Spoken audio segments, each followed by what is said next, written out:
All right, y'all. We are live, and tonight I have Pat from the Carnivore Couple on the channel. We've been very intrigued with their story, and my wife loves following y'all's channel, and we can't wait to get a chance to talk to both of y'all. But Pat, since you're available tonight, we wish your wife well. We pray that she gets feeling fabulous, and we look forward to talking to her. But Pat, how you doing? I'm doing great. We really appreciate you reaching out to us and having us on. We were looking forward to this for a while now, so really appreciate you got an awesome story. So Pat, in 10 months, you've lost 100 pounds. Yes. That is, yep. My starting weight was 301 pounds, and I've got down to 201, 200, depending on the day right now. So, and you look like a young fella, because I'm an old fella. So, approximately how old are you, Pat? I'm 32. Oh, so you're now younger looking than you are. So, well, I appreciate that. I guess it must be the carnivore diet, right? So kind of fill us in, maybe give us a little bit of your background. I know y'all live up in Nebraska. Give us a little bit of your background, maybe your kind of health story journey, what it was like growing up, and then how in the world carnivore, you're only eating meat. Like what's that's all about? And yeah, sure. So I'm from Florida, and I grew up in Florida. My wife Caitlin's from Nebraska. So me growing up, we grew up kind of poor, and we had food stamps and stuff like that. And my family never really focused on health and eating healthy. So we eat whatever we could afford. So usually it was processed foods and carbs and sugar. And, growing up, that's how I dealt with my emotions. And that's how I learned to deal with my emotions, was by eating, and getting that dopamine hit. So if you had a bad day, we turned to like things like ice cream and candy and desserts. And if you had a good day, you want to celebrate something, you go out and eat or do whatever, eat ice cream. And so I was kind of taught this kind of bad habits growing up.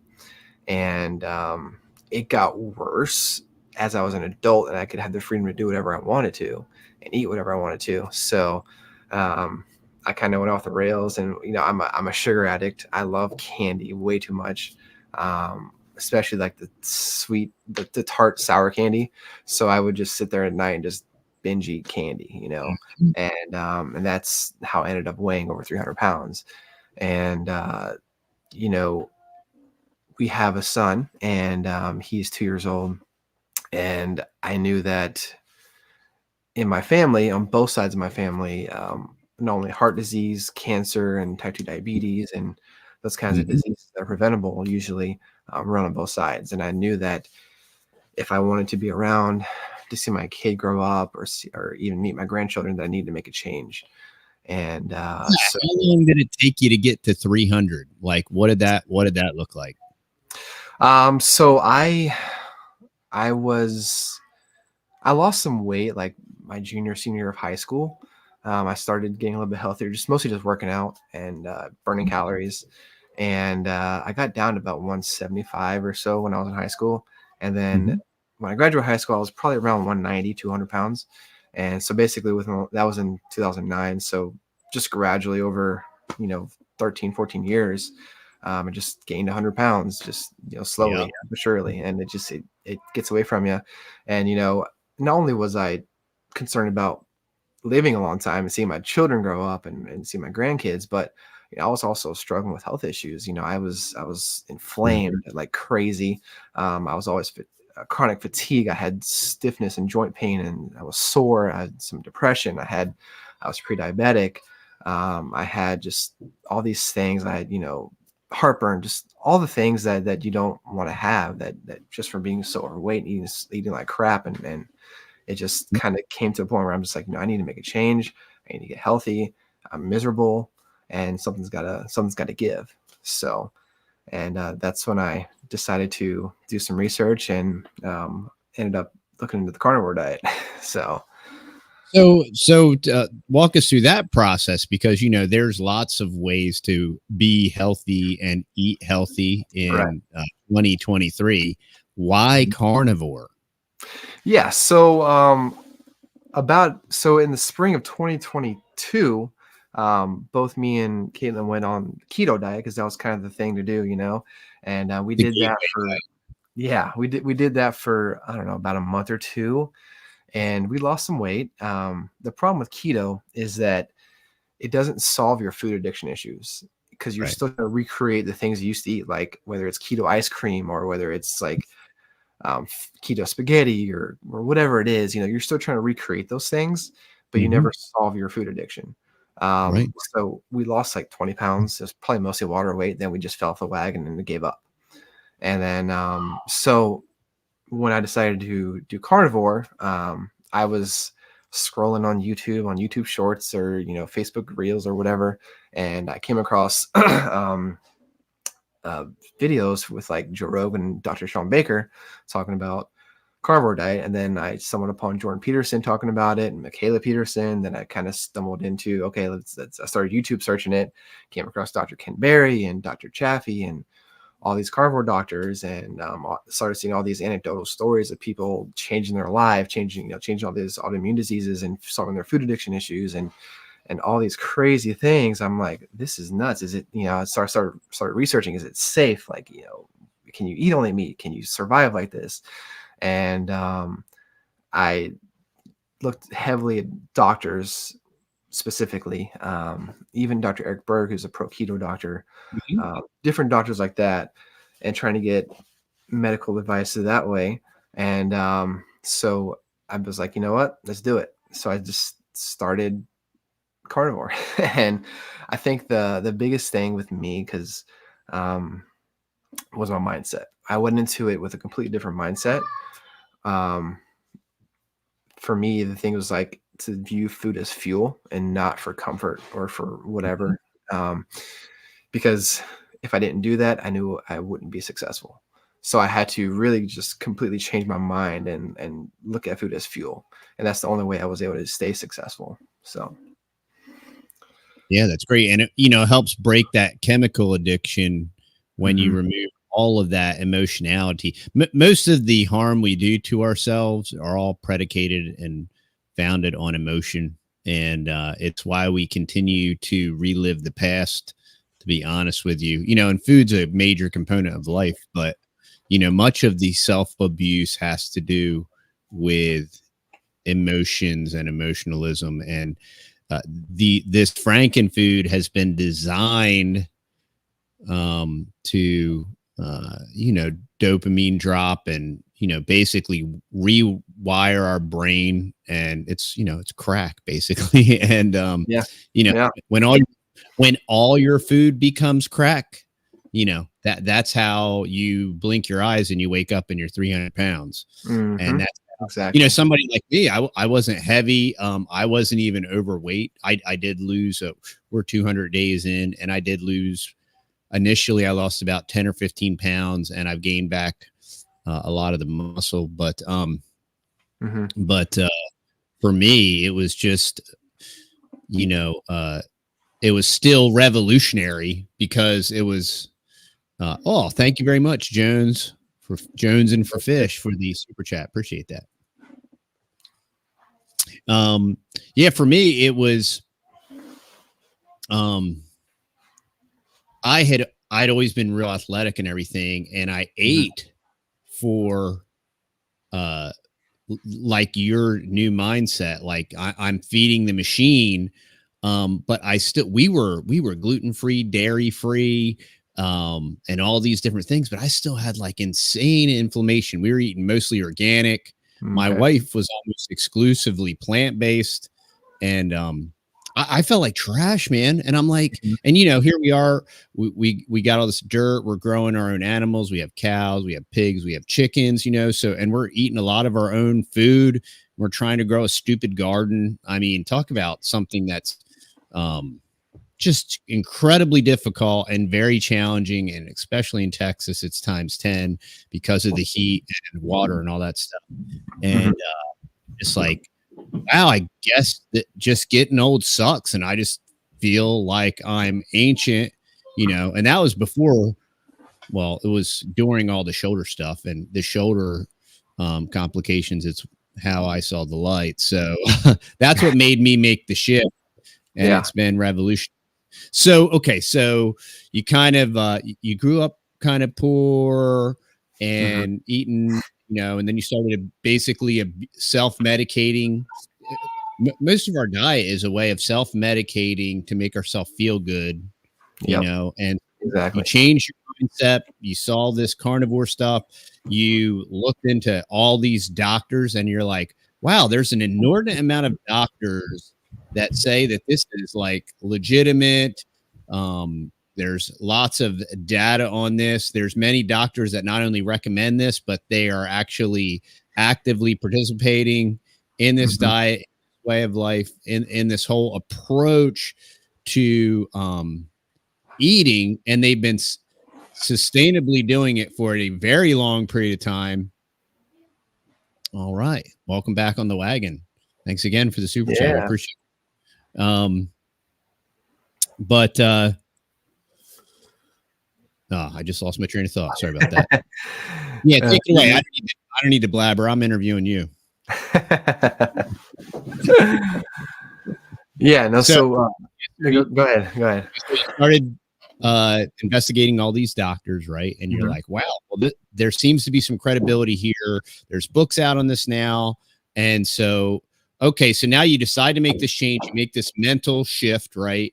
And this different type of focus and approach to food. But now here's the thing. What does your family think? So we kind of kept it a secret for a while.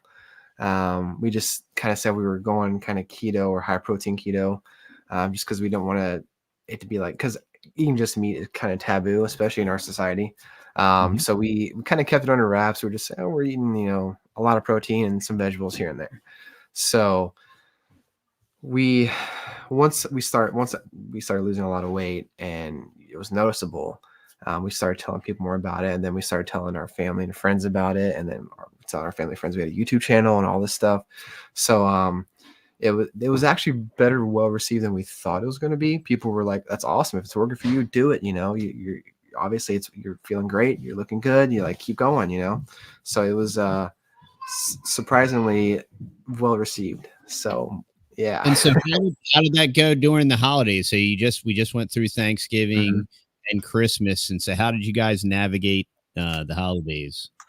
Yeah. So for Thanksgiving, so a secret, we've been doing this all the time. So every time we go to a social gathering where there's going to be food, we always try to bring things that we know we can eat. Like it's deviled eggs or like, you know, hot dogs or burgers or whatever it is. We always try to bring stuff that we know we can eat.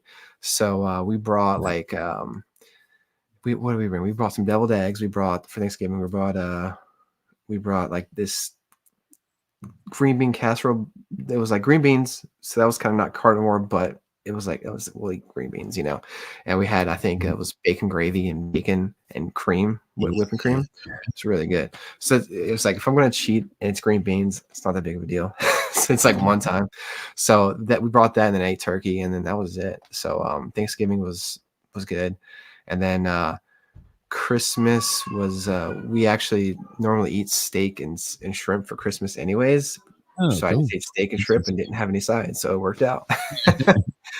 So yeah, we do the same thing at church. Like if we're having a fellowship meal, we'll just bring like exclusively something that is meat or animal based, and then we know we're cool, we're covered. And if anybody else wants to participate, and it's funny because we've actually got a couple different couples at church now that are coming on board, and they're gonna give it a whirl and try it. And awesome. I think it's hilarious how you mentioned how you guys started as keto. You know, in the homesteading world, they call chickens the gateway animal. You know, the gateway animal to homesteading. Like how you get into homesteading is you start raising chickens. And from my experience, the gateway to carnivore is keto. Like everybody that goes on keto ultimately for maximum results goes carnivore, and they kind of never look. So I think that's Yeah, funny. I can't tell you how many comments we've gotten. People are saying, you know, I did keto for 6 months or a year, now I'm going carnivore. So Yeah. it definitely I can attest to that for sure. We see a lot of those comments. Yeah, that's So, hilarious. Okay, so you're at 300 pounds. Now you're 10 months in, you're down 100 pounds. So okay, so what are you currently what's your current weight? current weight is 201. It toggles between 200 and 201. Yeah. So it's kind of stalling out a little bit. And the goal for the new year is to start lifting weights again. I actually had a workout today for the first time in several months. So Great. Awesome.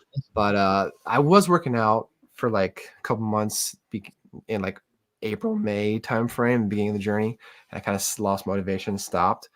So I'm trying to burn more calories starting January and seeing if I can get down to my goal weight. I think my goal is around 180, 185. So So you got like 20 more pounds. yeah, about 15 or so more pounds to go. And I think I can hit it easier if I burn some more calories throughout the day. So Yeah, no, that's great, man. No problem. No problem. That'll be a piece of cake. So your weight loss curve, what did you see? Now, were you like dirty carnivore or were you hardcore? What did your path look like? sure. So at the beginning it was just eat meat, basically, you know, eggs, pork, chicken, seafoods, beef, um, water. Sometimes I would have like some artificial sweeteners here and there just to kind of help me with the sugar cravings, getting over that stuff. But yeah, it was, I mean, when I started, it was cold turkey, full bore right into it. I didn't really ease into it. I just dove right in. And eventually I got to the point where I was doing mostly just eggs and beef usually, and butter, you know, and some bacon here and there. So like for the last, like, I don't know, 5-6 months or so, my lunch is pretty much 6 scrambled eggs, and then I have a steak for dinner, and that's pretty much it. So that's Great. pretty consistent lately, at least. So yeah. Yeah, and what I've been experimenting because I'm always hardcore with everything I do. I try to be. I'm kind of extreme in life when it comes to life, and it's probably how come I've hurt myself so badly. But anyway, but squeaky toys. There isn't any kind of limitation on the super chat, so I'm not sure why it's not letting you do that. We don't have any kind of limits or maxes or minimums or anything like that, but appreciate the thought anyway. But right now what I'm doing, I've been super strict. I was doing like a carnivore coffee with a lot of eggs, and I had different periods because my big thing was inflammation, and I feel it in my neck, my back, and I was my sleep, everything, all my other metrics have been great, except I was feeling my back and my neck. I'm like, man, it won't go away. It's staying tight, you know, keep having to go to the chiropractor. And I said, so I'm just going to do like an OMAD lion diet, like red meat only. And I'm going to cut out the eggs. So it's just like water, salt, and ruminant animals, you know. And I'm on day 7 of that, and almost all of my inflammation is completely gone. Gotcha. I've extracted the eggs. I'm thinking about, I'm going to do that for 30 days. And then I'm going to reintroduce egg yolks, and we're eating farm fresh eggs. We're eating our eggs. Nice.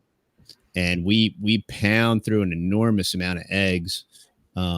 We're a family of 8, so we eat probably almost 2 dozen eggs a day, and we have about 50 laying hens. So they're cranking. So thankfully, buy any eggs, but yeah, so you're pretty much lion. You're pretty much on a lion diet then at this point. Right? Almost exclusively lion. Okay. I've also been. We raise our own beef. But right now we have a cow at the processor. We have hundreds of pounds of our ground beef in the freezer, but we ran out of steaks and roasts. So with this lion diet experiment, I'm like, the other part of the experiment, I want to go to the grocery store and I want to buy the cheapest meat like on sale. Cause I've heard a lot of this, even from Sean Baker and Chafee and these other doctors, like what they're seeing statistically is, yeah, grass fed's great and everything. And it's obviously better, but people are having the same exact results, just the cheapest red meat that you can buy. And so I'm like, you know what, that would be a neat experiment to see if I would have these positive results, and it wouldn't have to be, you know, like this grass-fed, grass-finished organic thing. Yeah, And the massage, like Ken Berry likes to say. yeah, and well, and the other reason why I wanted to demonstrate that for people is, hey, look, you know, you don't have to break the bank. You know, start where you're at with what you got. You know, and if you're not a millionaire, I went out and I bought 12 days of food for $78, and these were all steaks. And it is if you plan it properly, it's incredibly inexpensive. Certainly if you're OMAD, and I don't know about y'all, but the two things that we experienced: one, our grocery bill totally shrank. And then the other thing we noticed is we produce about 1/3 the waste as far as trash. We went from a 50-gallon trash can in our kitchen closet to like a small tote. And we literally produce, like, because there's none of this packaging and boxes and cans and all these different things. Yep. Yeah, I hear you. And for carnivore's a lot cheaper than you'd expect, especially if you just eat ground beef and eggs. Like that's like nothing. You know, that's super cheap. We go to Costco, so I usually buy like New York strips in bulk, and that's kind of that plus the ground beef plus the eggs, and it's actually the same, if not cheaper, than eating your standard American diet usually. So yeah, I would definitely concur that it is, at a minimum, it's the same cost.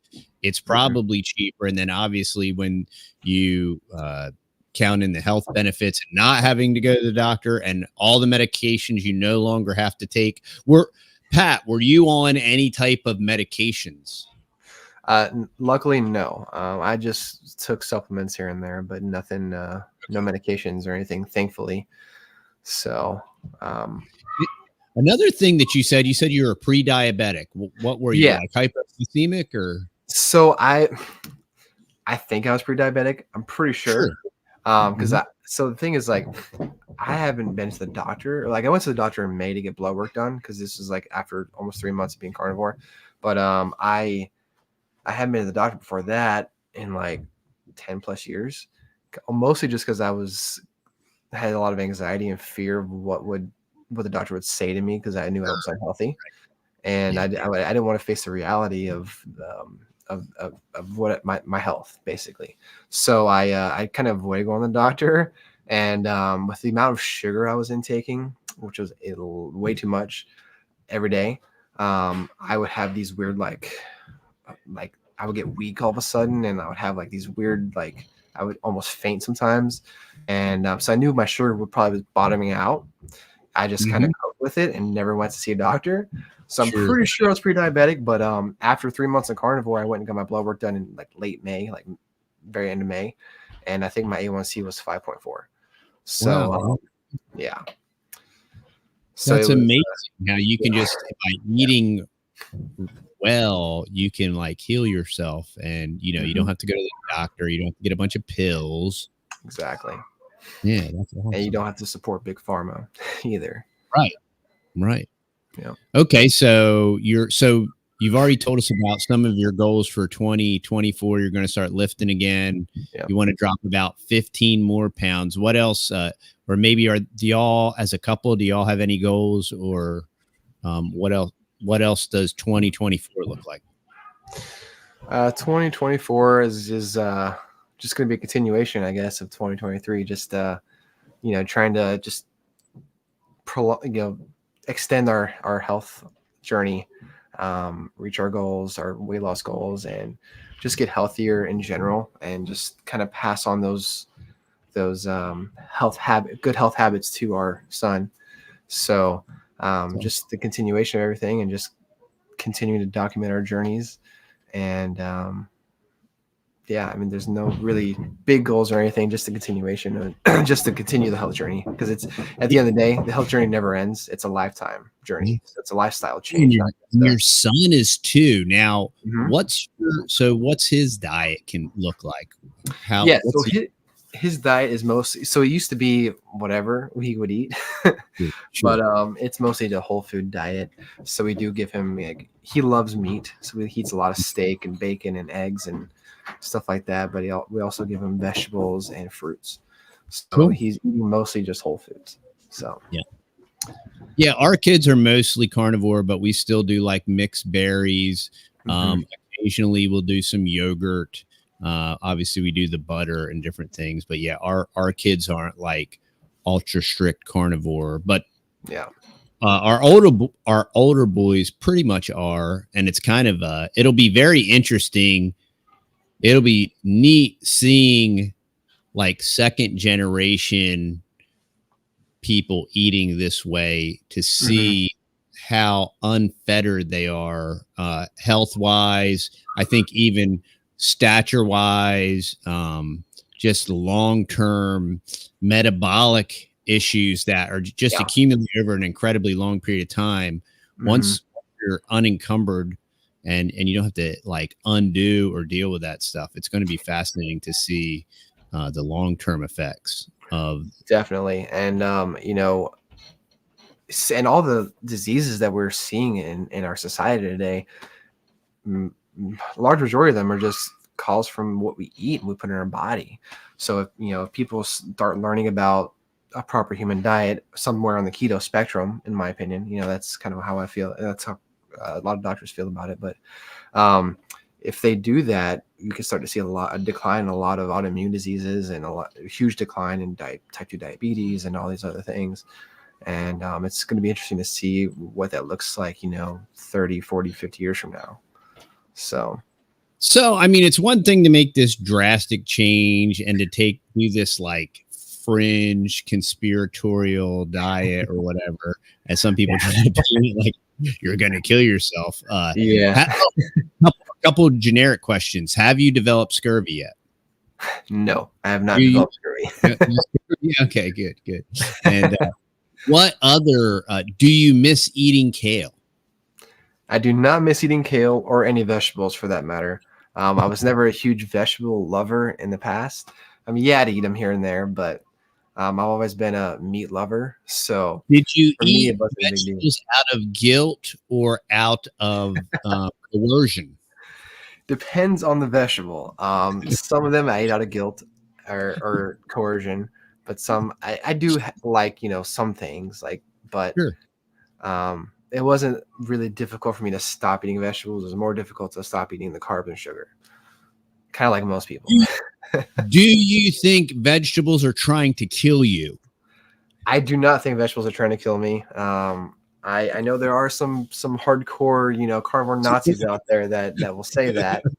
But I honestly think that when I do hit my goals and I'm in my maintenance phase, if I want to have a little bit of vegetables here and there, I'm not going to die from it. You know what I mean? I'm still going to be mostly carnivore, but I don't think vegetables are trying to kill me. I do understand the whole, I totally get the oxalates and the lectins and all that stuff and the nightshades and all that. I totally understand that, where it comes from. If you're eating that kind of stuff every day, especially if it's like your leafy greens that are, especially raw spinach or raw kale, that's not good for you. I'm probably not going to eat leafy greens, especially raw ones, ever again. But things like fruits or broccoli or like different vegetables every once in a while, I don't see anything wrong with that. What's kind of fascinating too is, we're homesteaders, we have a little homestead. We have total we have about 50 acres and we've accumulated that over time. We have cows and we have pigs and chickens. And we have always said, meat by a large margin, like by a factor of 100, is easier to grow than vegetables. And that's been the case for us.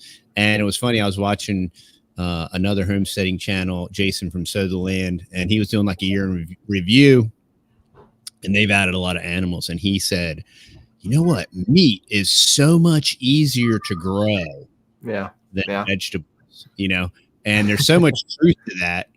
And speaking of homesteading and sow the land and social media and all that, it's one thing to like go carnivore and radically change your diet. What in the world prompted you or motivated y'all to start a YouTube channel? Well, I don't know. We've always kind of like talked about maybe starting a YouTube channel here and there, just for different things, different hobbies and stuff. But we were like, you know what? We started the journey, and we were like, we were watching other YouTubers that are in the community, like smaller channels. We were like, you know what? They're doing it. Why don't we just start? You know, my wife Caitlin's very, very creative and very good at editing videos and good at coming up with ideas. And so I was like, you know what? With our combined talents, we could probably make a YouTube channel. And we were just like, you know, let's do it. Why not document our journey? And at the end of the day, you know, we're held accountable by the people who actually watch us, which is crazy to be people watching us, you know, one person, let alone, you know, 8,000 people. It's crazy. But it's just, it became a huge, like, whole thing. Like the amount of encouragement we get every day on our channel that we have gotten from the beginning is just mind boggling. And also the people that say that, you know, on days when I struggle and I'm wanting to cheat or had a bad day, I go and watch one of your videos. It helps me stay on track. And it's like, wow, we're actually helping people. Like, that's crazy. You know, all we're doing is just filming our journey, and we're changing people's lives. We don't even know about it. It's crazy. It's because of that emotional component, you know, and when you're doing something that is so counterintuitive to the mainstream, it's so important to have that reinforcement and seeing other people succeed and encouraging each other. And that's what's kind of really fascinating about social media, because social media is in a large way terrible and despicable, but in a very straight and narrow way, it's you meet some really awesome people, and there is a sense of community, even though it's virtual, you know, that is it's very encouraging, and the sharing back and forth, the collective knowledge that gets transmitted is incredible. And when you have all these nuances, you know, whether it's your body type, whether it's your height, your weight, or different life experiences, and you have all these people kind of reporting back, it's really neat, because you can find the person that's dealing with the issues that you're dealing with, you know, and they're documenting stuff. And that's what kind of prompted me. I'm like, well, you know, I got this inflammation coming back. It doesn't make sense. I'm staying real strict and everything. Let me cut out the eggs, you know? And so I cut out the eggs. It doesn't mean that I won't always not eat eggs. And for me, I have over 400 fruit trees. I collect fig trees. I collect mulberry trees. I love to grow fruit trees and propagate trees and all that stuff. So when fruit's in season, I eat it. I'm gonna do that. That didn't seem to have any ill effects towards what I'm doing or my goals or anything. And you know, that's what's really neat about it, is it's such a cumulative resource, and you can encourage people and they can encourage you. And it's really neat because collectively, as like a time capsule for history, depending on how all this stuff goes down and data storage and all that stuff, I don't know how that's going to work, but it's neat to time capsule this stuff and to document it in an easily digestible fashion. Yeah, definitely. And, you know, and also, like, something to think about is, like, you know, one day down the road, you know, our children can go and say, hey, you know, my parents did this. They had this crazy journey that lost all this weight and got healthy. And it's like, it's documented there, you know, for them to go watch it. So it's also kind of interesting that way too. But yeah, it's been super incredible to have all the people support us and us supporting other people, and also the other creators in the carnivore space. Yeah. That we made friends with, that are awesome. And it's like a family, pretty much. And we all support each other. And it's pretty incredible. You never thought that would happen starting a YouTube channel, but it did. And it's awesome. So, well, and it's kind of like the icing on the cake, right? Because here you are, you're fat and tired and miserable, and you're like, what am I going to do? And then, oh, let me try this crazy carnivore thing. And then within 2 weeks, you're like, wow, this works. And then you meet like this really cool group of people, and everybody's on board, because everybody else, for lack of a better term, and I've always said, we actually even have a t-shirt on our website at TheTexasBoys.com that says, observe the masses and do the opposite. I attribute that quote to W. Clement Stone. I read it in his book. I'm trying to think of the name of that book, but observe the masses, the opposite. But when you are observing the masses and you're doing the opposite, it's a lonely place. yeah. Lonely place to live. And as a couple, you do have each other, and that's always great. But when you see this larger community that's scattered all over the world in different countries, and then you see, like, not only is this community of people all over the world, but now we have like medical professionals that are participating and interacting and interjecting, and then holding conferences like KetoCon. We're thinking about maybe going to KetoCon because it's in Austin. It's only like 5 hours from here. But I think it's in August. But so we might go to KetoCon. Nice. We were thinking about it. Be kind of cool to meet a bunch of people. Yeah. It's and not only that, but the the carnivore community is growing. Like there's the carnivore movement, I guess you can call it, is growing. And even on YouTube, but also other social media outlets, creators are getting bigger and growing, and it's pretty crazy. Like, people are catching on. There's a lot more studies that are happening now. I know Sean Baker was on Joe Rogan podcast recently talking about the study they did with lean mass hyper responders for LDL cholesterol, and they came out with that data, which is awesome. And it's growing, and science is hopefully going to catch up to what we already know is working for us, So yeah, and Sean Baker is pretty cool because he's using social media as well, with these different studies to actually draw more attention to them. Having people post them and tag it on Twitter so that it would come up more, and so create the algorithms so that more eyeballs get to look at it, draw more attention to it, so that more people can find answers rather than just Pfizer on demand or whatever. And just the medical community the medical industrial complex has failed humanity in a large way. There's incredibly great doctors out there, doctors and nurses, we greatly appreciate, but the medical industrial complex has created a dystopian future. Yeah, and I've noticed there's a lot of people that are popular in, like, I know I saw a clip of Dana White from UFC talking about he'll never trust a doctor again. He said, every time I go to the doctor, they find something wrong with me and try to put me on a drug. And he just went through a health journey too. He lost a lot of weight.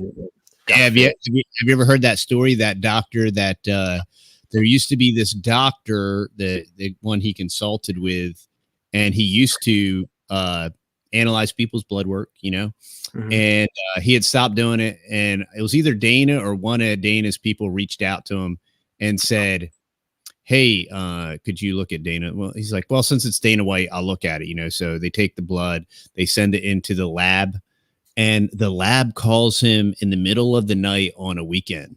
And they were like, we just got this lab back, and whoever this guy is, he is going to die. You have to talk to him like immediately. And he's like, oh, who is it? And it was Dana White. And it's a fascinating story.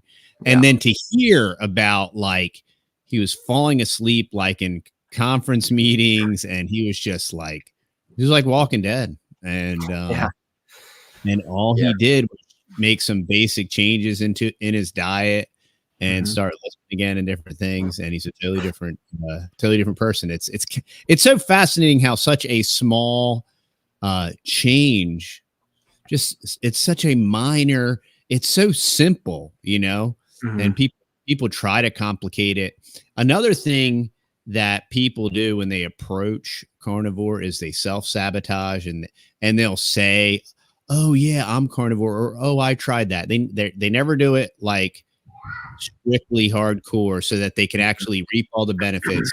Never do it long enough so that they get into a type of ketosis where they really experience the healing, and then they never continue to tweak it for optimum health. And if they're going to do that, they shouldn't tell anybody and they shouldn't talk about it, because all they're doing is misinforming people.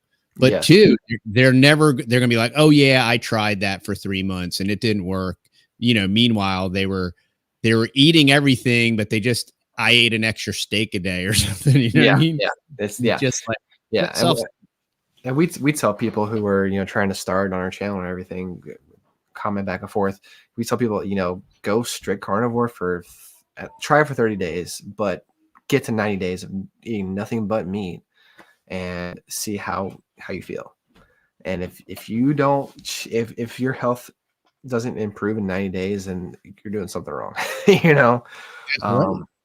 because like, I mean, one of the craziest things is like snoring. I used to snore like a freight train, and within 30 days I stopped snoring. Yeah. That is so now here's the funny thing, I still haven't stopped snoring, unfortunately. I lay on my back, I snore and wake myself up because I'm a very light sleeper. I sleep great. I sleep a million times better than I used to. But that's the one thing that I was really hoping for. I'm like, it's kind of partially why I got encapsulated arthritis in my left shoulder, and it degenerated, and I lost like 30 or 40% of my labrum. But this was my favorite side to sleep on, and I always had to sleep on my side because of the snoring, and I was really hoping that would be resolved, but I still snore. I'm one of the few people, because everybody I listen to, I stopped snoring like within the first couple of weeks, but I'm 200 days in. I'm not saying that it won't happen. I'm still fighting the good fight on the snoring deal. Hopefully it does. Hey, if any of y'all want to ask us any questions, feel free. Put your questions in all caps. I just noticed here, Moon 55. I don't know how long you've been on. Just meat okay if you have real meat and not supermarket meat. That stuff doesn't even taste good. The main thing is you don't know what's in that meat. I was just explaining, we do raise our own meat and cows, and we have 7 freezers, and we try to keep them full. But we were out of steaks and roasts, and I just did I'm 7 days in to a kind of like an OMAD ruminant meat only. And to make this challenge even more interesting, I'm just eating supermarket meat from our local supermarkets like Aldi's, Brookshire's, and Super One. And my inflammation is completely gone. I'm cooking all my steaks in the Ninja Foodie at medium rare. So I'm not even, dude, I'm throwing out all the stops. I'm not overcooking them and all this stuff. And relatively speaking, they taste incredible. I do put like some Kerrygold butter and some Redmond real salt, but so far I don't plan on eating supermarket meat forever. We do have a cow coming back from the butcher, and it should get us back on track, but so far there aren't any issues with the supermarket meat, just saying. Yeah. And I can say that I don't have the luxury of having a homestead with beef and everything. Of course. So I've eaten nothing but supermarket meat for the last 10 months, and I have no inflammation. I sleep better than I've ever slept in my life. I lost 100 pounds.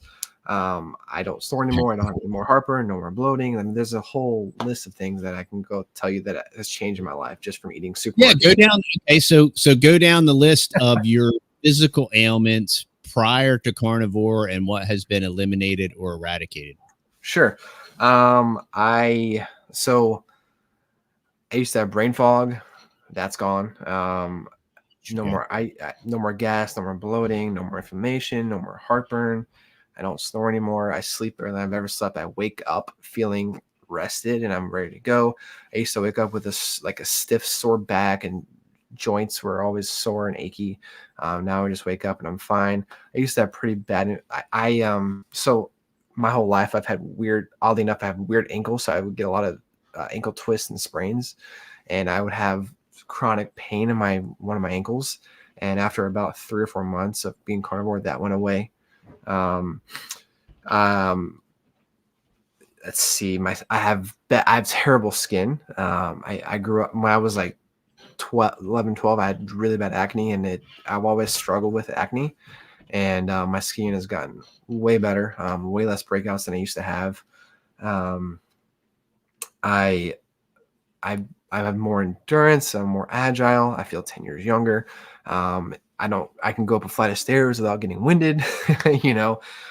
Just a lot of things have improved. Overall quality of life is way better. I'm a lot more happy and healthy, and that's all eating, grocery store, Costco, Hy-Vee, Walmart meat.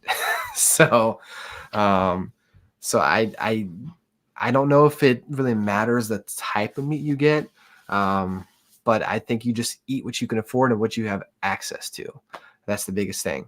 And if you're blessed to have, access to grass-fed beef, or have your own cows, or maybe there's a farmer you can buy a cow from, do that. But eat what you can afford. So that's my that's great advice. Now, who's paying you to say that?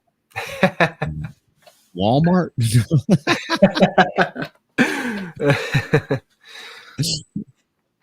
Hey, Cyber Goose has a question.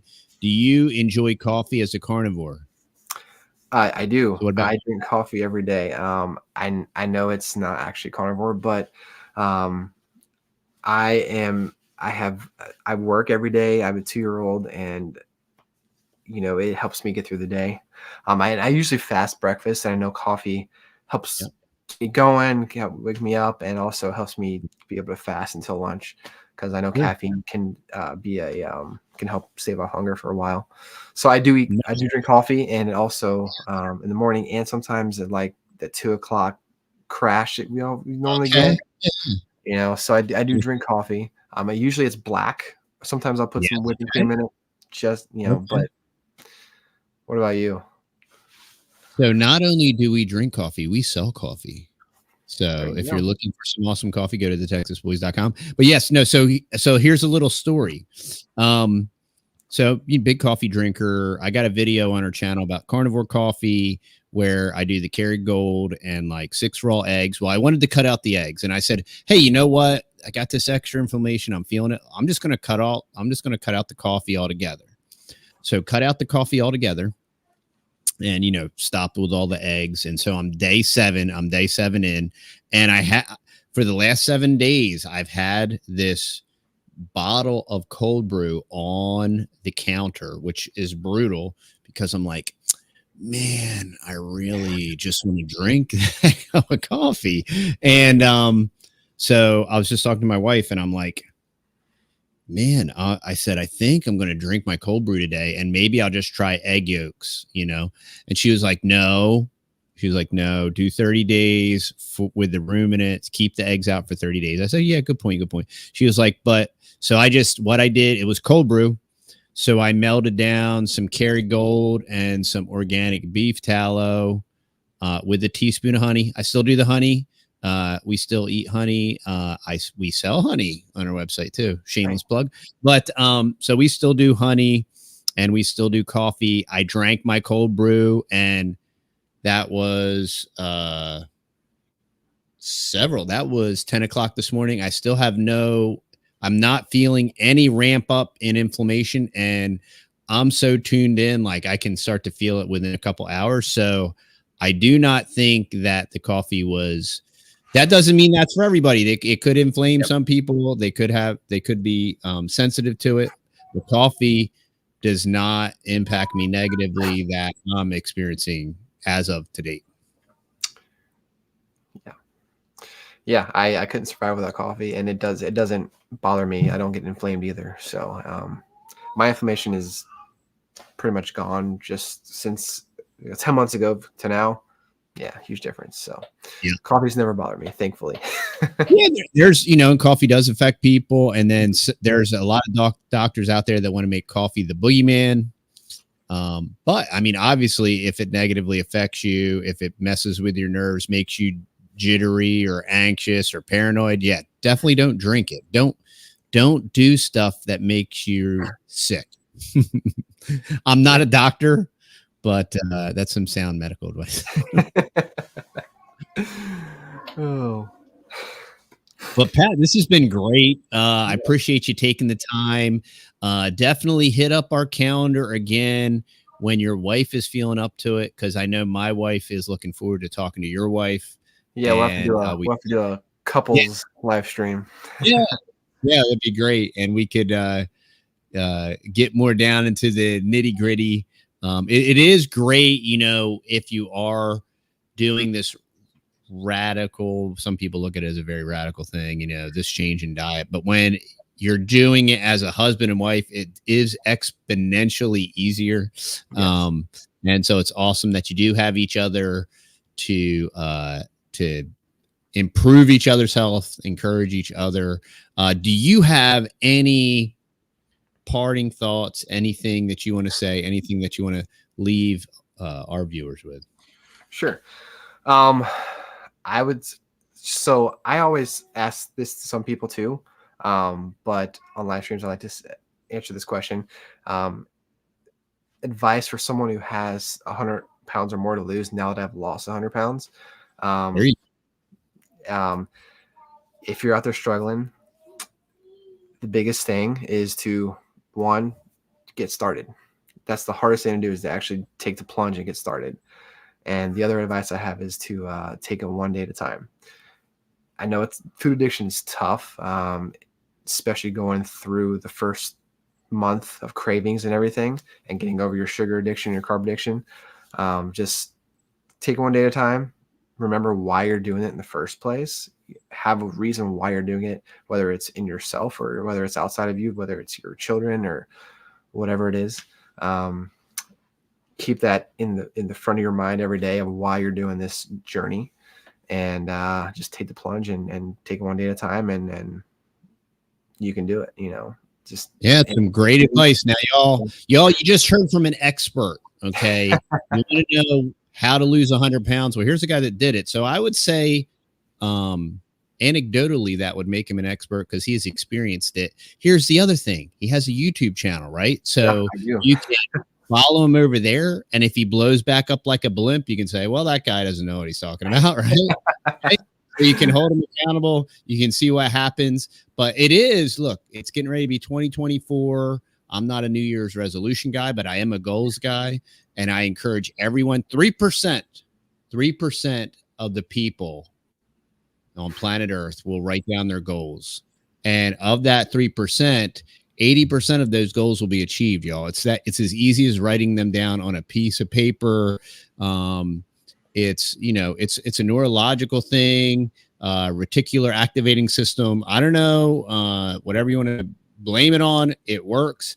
And so we're approaching 2024. Write down your goals. You now have a tool in the toolbox, y'all. If you're looking to feel better, if you're looking to reverse metabolic disease, if you're looking to end in inflammation, if you want to improve your joint health, if you want to improve your overall vitality and fertility and all these different things, you have the tool in the toolbox. You have a great channel like the Carnivore Couple to check out, watch them on their journey. They can hold you accountable. You can hold them accountable. You can join this crazy community, and it's a lot of fun, and we enjoy it. And we've always put our stuff out there, faith, family, food, and finances. This is what we do. And so we're doing this carnivore thing. So we're sharing it. And I greatly appreciate, Pat, investing his time here on the Texas Boys, and I appreciate everybody that's been on the live stream with the questions and the super chats. We love and appreciate y'all, and I hope y'all have a great night and have an awesome 2024. For any of y'all that follow our channel, we are going to be doing a New Year's. I've talked a lot about this new book, The Great Taking. We're going to be doing like a live stream watch along, maybe on New Year's Eve. I got to see where it fits into our schedule, but just keep an eyeball out for that. I think it's going to be fun. And we'll see y'all on the next video. Thanks for watching, guys.